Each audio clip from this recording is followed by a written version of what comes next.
Introducing John Riel Casimero. Here is Konosuke Kameda. Yo, what's up? Magandang araw mga boss. Bukas na nga itong mga bossing. John Riel Cuadro Alas versus Konosuke Kameda. Tingnan niyo naman mga boss kung gaano kaangas itong si Kameda.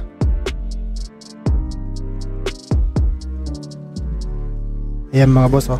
Tinginan pa lang mga bossing, talagang gusto na itong lapain ng buo itong si Casimero, ang ating pambato ng Pinas. So kayo mga boss, ano bang prediction nyo dito sa laban na ito mga bossing? I-comment nyo sa baba kasi nangigigil din ako mga bossing. Nakakagigil din itong si Konosuke Kameda.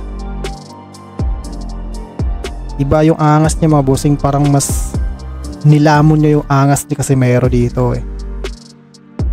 Kayo nga mga boss, i-comment mo nga dito sa sa comment section natin kung ano talaga yung pinaka prediction nyo talaga sa laban nito.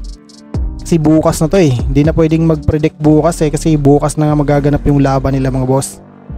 Kaya ngayon pa lang mga bossing, comment nyo na yung prediction nyo dito kung ito ba'y knockout ba, round 1 knockout ba by Casimero, or round 3 knockout by Konosuke Kameda. Comment mo nga mga boss, comment mo nga dito sa baba. Kasi bata pa itong si Konosuke Kameda eh. Talagang maangas lang talaga siya mga boss, kasi nga pinsan niya yung mga Kameda brothers. Kaya nasa dugo niya talaga yung angas mga bossing. Pero pagdating sa karanasan mga boss at lakas, talagang di ko talaga ipagpapalit si Casimero dito mga bossing. Pero may din to, may bitaw tong ito si may bitaw tong si Konosuke Kameda. Kaya hindi rin pwedeng kumpiyansa si Casimero dito, kasi may mga pagkakataon mga boss na binibigay ni Casimero yung sarili niya eh.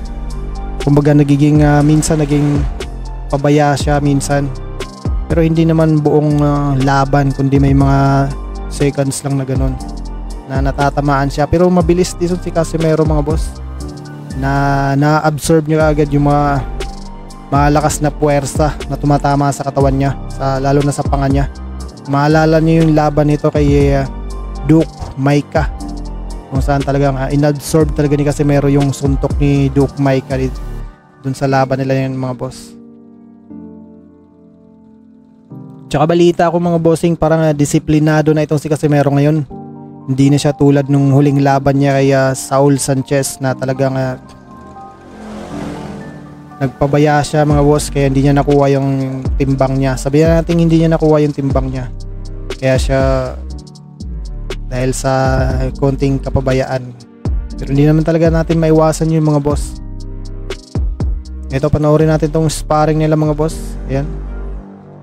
Ano lang to, pasilip lang to mga bossing, hindi pwedeng ibigay ni Casimero yung kung ano talagang meron siya, kasi mga Japanese yung mga nanonood dyan sa gilid eh.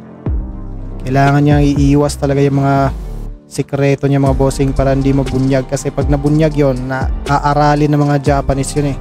Ayun na, ito si Kameda mga boss. Yun, wala na si Kameda. Ito si Kameda mga bossing, tingnan natin talaga. Bukas na talaga ito makikita natin ang kanilang finale na bakbakan na yun. May bitaw talaga itong si Kameda mga boss, may bitaw talaga siya. Left hook yun sa liver shot. Talagang inaasar niya pa yung kalaban niya mabilis din ang kamay niya mga bossing, mala na uya inoue din. Yun, uppercut yun. Yun ang sinasabi ko talaga sa yun yung mga bossing, na may bitaw itong si Konosuke Kameda, kaya hindi pwedeng pagkumpiyansaan to mga boss. Pero dahil kayang i-manage niya, kasi meron kahit gaano katangkad yan mga boss, kayang i-manage yan, katulad nitong kay Zulani Tete. Tingnan nyo naman mga bossing kung paano niya tinagayan itong si Zulani Tete mga bossing. Talagang samparay talaga si Tete dito sa mga suntok ni Casimero. Napayakap talaga siya mga boss. Gigil na din si Casimero dito mga bossing kasi grabe ng pamamaliit ni Tete dito. Sinabihan ba naman si Casimerong saglit lang siyang tapusin? Parang binabaliwala nila dito si Casimero mga boss. Lalo na sa kampo ni Zula ni Tete. Di nila alam, halimaw din pala yung makakaharap nila, kaya ang nangyari, kinain lang siya ng buo ni Casimero. You know?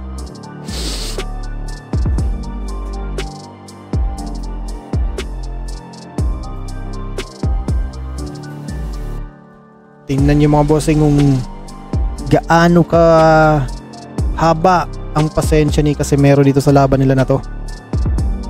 Kasi itong si Zula ni Tete talaga mga boss, talagang tinitingala talaga na boksingero to sa South Africa. Dahil sa mga lakas nito, grabe din ang knockout to win ratio nito bago ang laban nila mga boss. Talagang underdog si Casimero dito. Si Casimero naman sanay na sa pagiging underdog. Yari talaga si Zula ni Tete dito. Kahit napaka lamang, kumbaga kahit sa anggulo mga bossing, lamang talaga yung kahit sa ang advantages na kay kay Tete na lahat dito. Pero dahil sa haba ng pasensya ni Casimero ay talagang grabe din yung binigay ni Casimero dito mga boss. Nanlaki talaga mga mata ng kampo ni Zula ni Tete dito.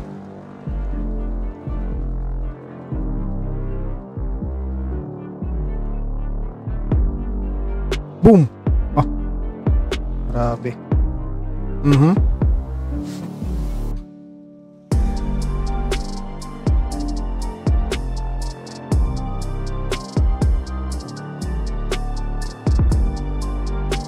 Kita mo si Casimero mga bossing, malakas talaga yung mga kamao nito, kaliwat kanan. Mabigat. Kaya walang duda, malaki ang posibilidad nito maging undisputed kung disiplinado lang talaga ang nito, mga taong humawak sa kanya ba.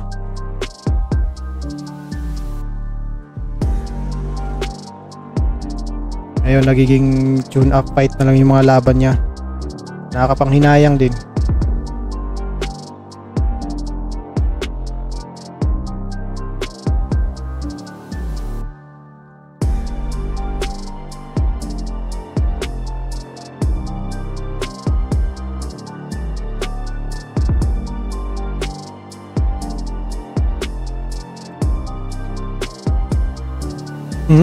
You know? Yumuyo ko si si Tete dun sa part na yon. Tinandaan ni Tete yun na pag nag-overhand right si Casimero, yuyuko lang siya. Di niya alam na pala yon, bait na pala ni Casimero yon. Yan mo Ganyan talaga sa boxing, talagang kailangan magbitaw ka ng bait para mahuli mo yung kalaban mo. Para ka lang nanguhuli ng mga mga mababait na mga dagis sa bahay nyo. Talagang kailangan mong painan at lagyan mo ng trap para mahuli mo.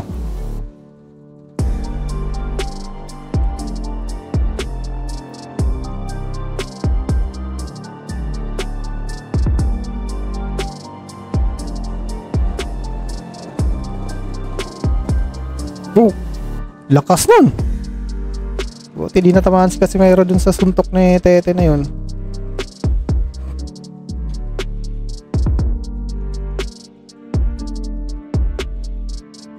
Mukhang dito na masapol sa sentido si Tete.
Grabe haba ng pasensya talaga ni Casimero sa part na to mga boss.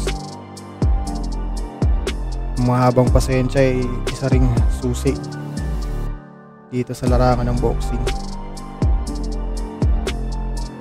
Para manalo kailangan talaga ng mahabang pasensya, hindi yung padalos-dalos kung sumugod. Kung sa ibang salita pa ay bara-bara mga boss. Yan na, sa pool si Casimero, pero di nagpapatinag mga boss.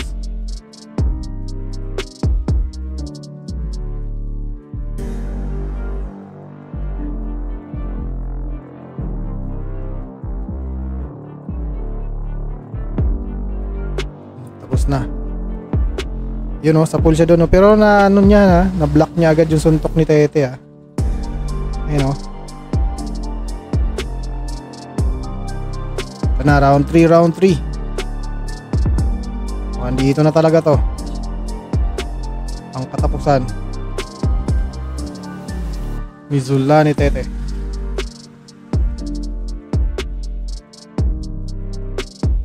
Boom. Go.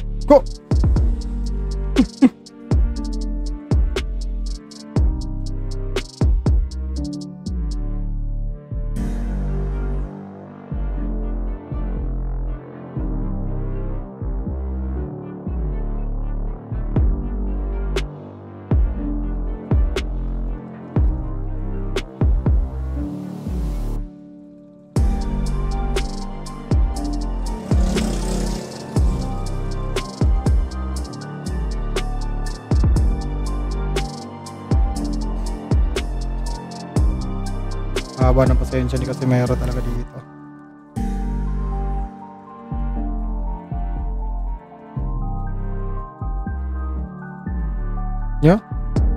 Ganda din ang footwork ni Tete.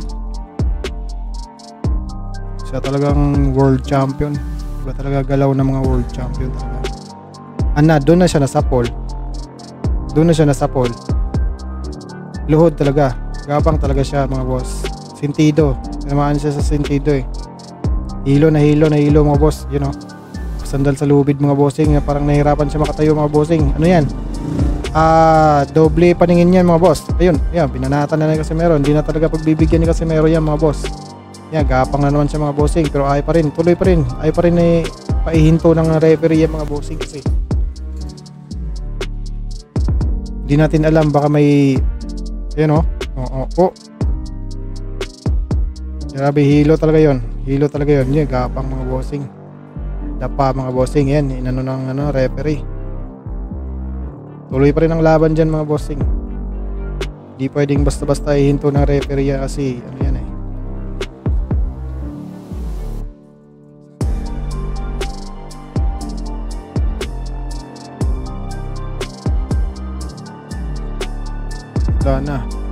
Wala na yan. Tapos na ang laban. Tapos na talaga ang laban pag ganun. Casimero yan Tapos talaga ang laban.